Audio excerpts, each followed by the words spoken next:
The most rewarding thing about working with David is helping him see the vision through.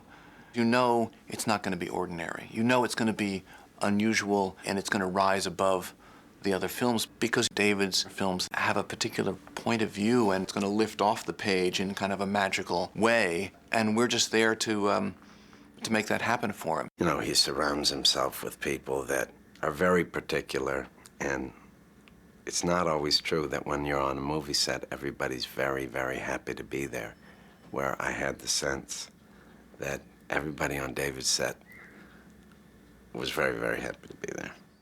A director who knows as much as David does makes it easier for everyone else to do their job because there's no ambiguity.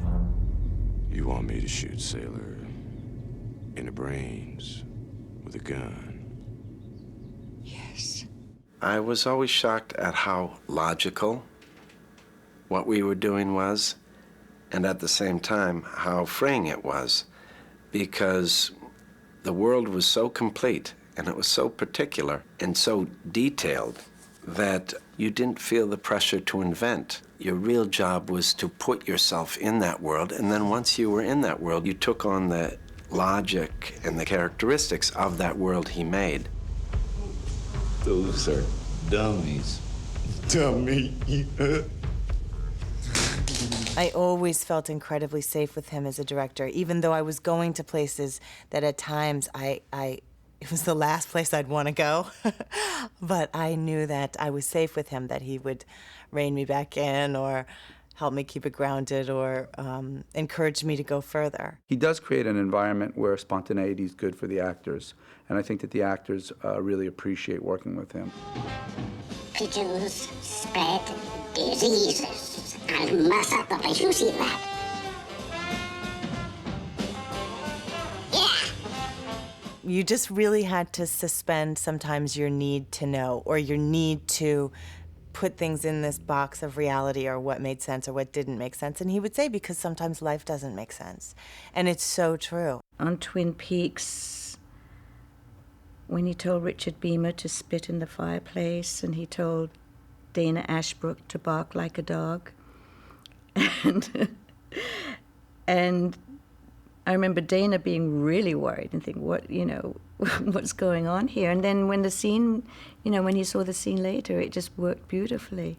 David is very, very inventive, and I think that that's part of the thrill that he gets out of actually making the movie. I remember we were shooting in a motel in Big Tuna when Nick and I are stuck there, and it's right before we meet Willem's character, and there was a light fixture that the prop department had brought in that was just not right to David. So David ran off and in about 10 minutes of waiting made a lamp. And you can see it in the shot. It's a very unusual and interesting lamp with this piece of wood, and it's just a lamp that you'd only see in kind of an awful motel in the middle of nowhere, Texas. It was just right on. Every detail is important to David, and he's thought it through, and he's thought so much about it. He really made those things happen by design. There was a couple of sets where, I think it was a bar set or something, and he wanted the door in a different place, so he basically just got a saw out, and he started, cutting this thing out for a door, and we had to basically stop production for 4 hours while he moved the door.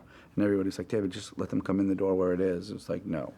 He is someone who embodies an unbelievable balance of meticulous preparation and very specific filmmaking. He's involved with the sound, he's involved with the music, he's involved with the camera, he's involved with every possible aspect of the film.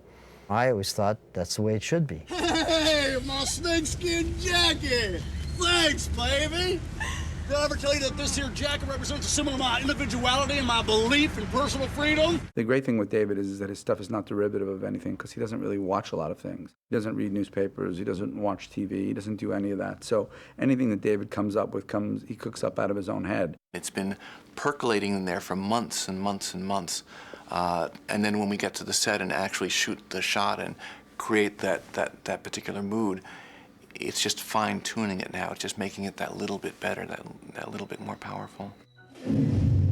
I feel like one of the most profound things about David's work is that it does hit the subconscious in a very deep way. It's part of that creative force that comes through him. The sense of what's going to happen, without words even, is really what David's so good at and what his films are very, very much about. Some of my favorite moments in the movie are sort of the silent moments in bed, Sailor and Lula, alone and together, where both in the sweetness and in the darkness in the film, the story is revealed.